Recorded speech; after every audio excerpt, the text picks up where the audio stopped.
Riwayat yang disebut oleh An-Nawawi.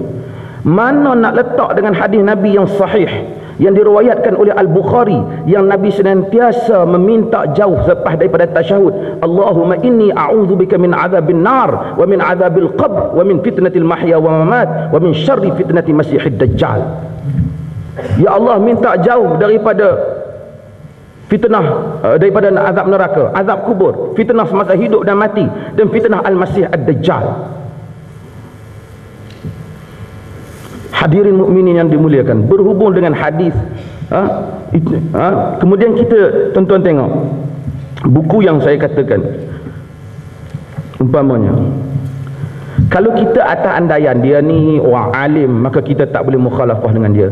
Saya fikir kita tak patut mukhalafah dengan Nawawi. Bukan kalam saya, semua yang saya sebut ni perkataan Nawawi. Di atas andaian kalau dia alim, kita jangan lagi nak bantah. Bukan kita yang bantah nisfu Sya'ban umpamanya. Yang bantah nisfu Sya'ban ialah Syekh Yusuf Al-Qaradawi.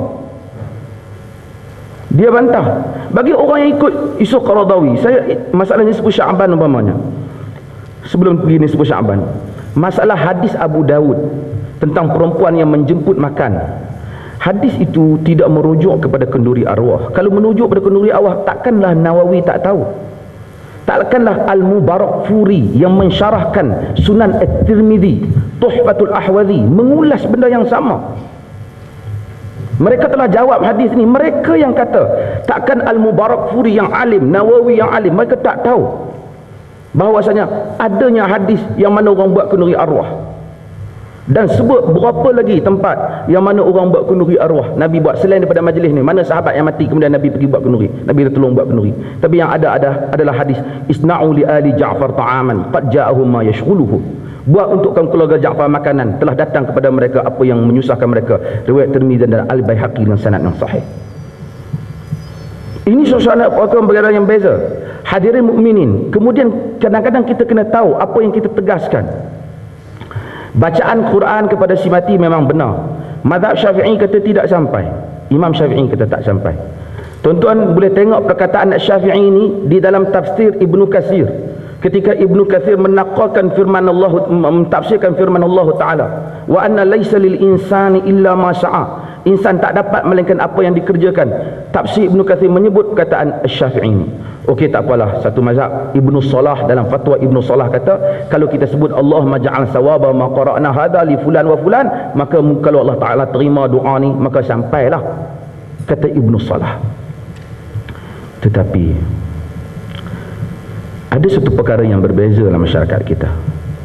Ibnu Abil Izz Al-Hanafi mensyarahkan kitab Al-Aqidah At-Tahawiyah, menyebut bahawasanya khilaf para ulama dalam masalah ini, dan kebanyakan ulama kata sampai. Ini menurut Ibnu Abil Izz Al-Hanafi. Tetapi mereka menyatakan dengan syarat jangan diupah. Jika diupah, maka orang yang membaca kena nak dapat duit, maka dia tak dapat pahala. Bila dia tak dapat pahala, bagaimana dia nak menghantar pahala? Saya kata, alah, biarlah ustaz, benda kecil. Tapi saya nak tunjuk kesan negatifnya. Kesan negatifnya, kita pernah jumpa orang kaya, dia kata, apa saya nak takut? Saya duit banyak, saya mati, saya upah orang baca 3-40 juta ataupun 3-40 ribu, pahala saya banyak. Kalaulah dengan hanya upah seperti mana yang dilakukan oleh sebahagian masyarakat, ambil duit upah baca kemudian sampai, orang kaya masuk syurga. Orang kaya masuk syurga.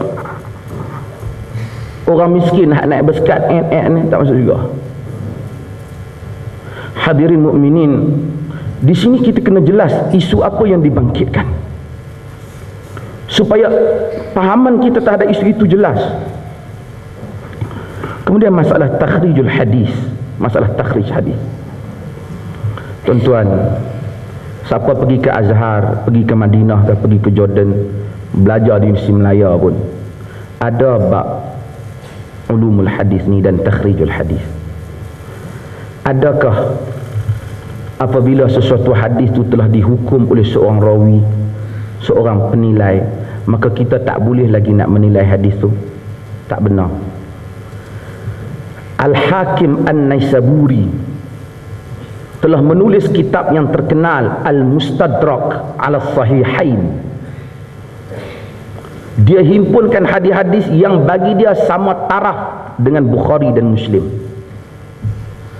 Tetapi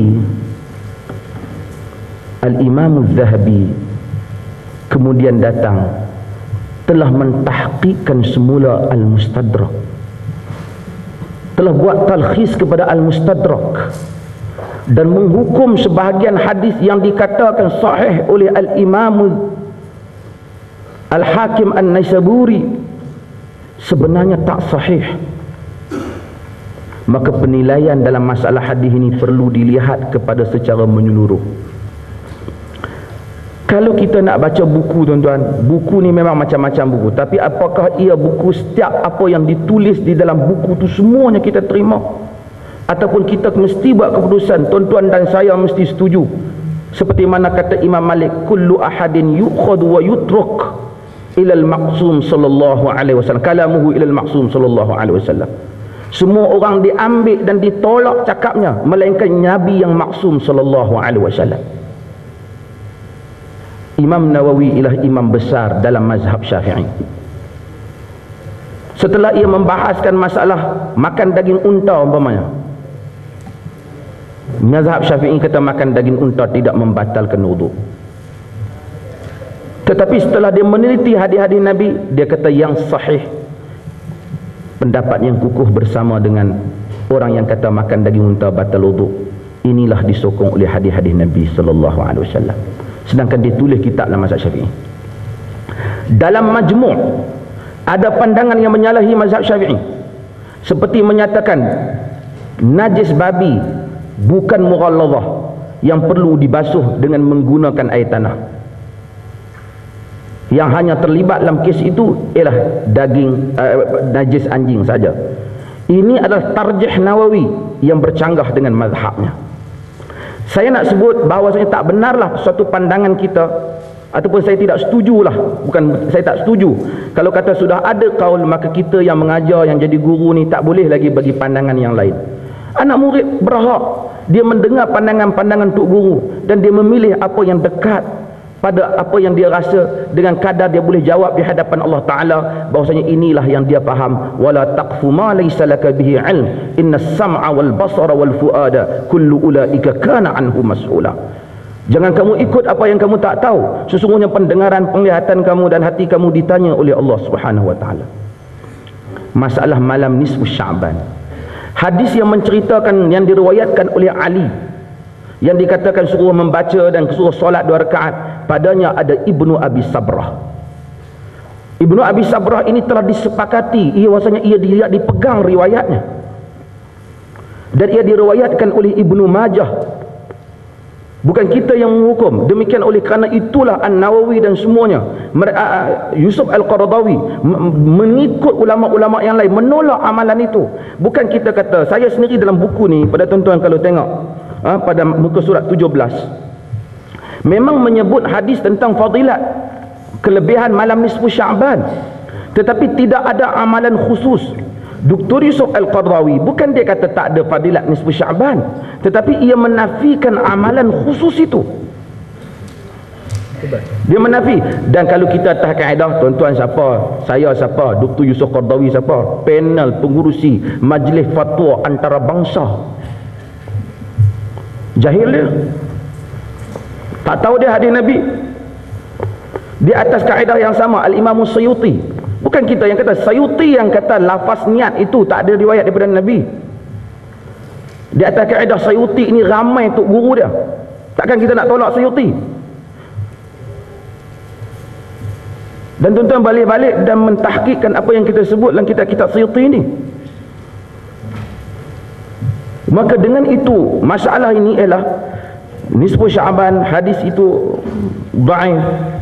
Dan demikian apabila As-Suyuti, kalaulah semua kalam Suyuti kita terima, kenapa kalam dia di dalam masalah talaffuz bin niyah kita tak terima? Kalau dia kata baca Yasin malam Jumaat umpamanya, kenapa talaffuz bin niyat kita tidak terima? Kerana kita menilai pandangan-pandangan itu. An-Nawawi rahimahullahu ta'ala, saya tahu An-Nawawi bila tolak An-Nawawi ada beberapa tempat dia tolak. Dalam syarah Sahih Muslim dia tolak mazhab Malik yang menyatakan kalau masuk dalam masjid, kalau masuk dalam masjid boleh terus duduk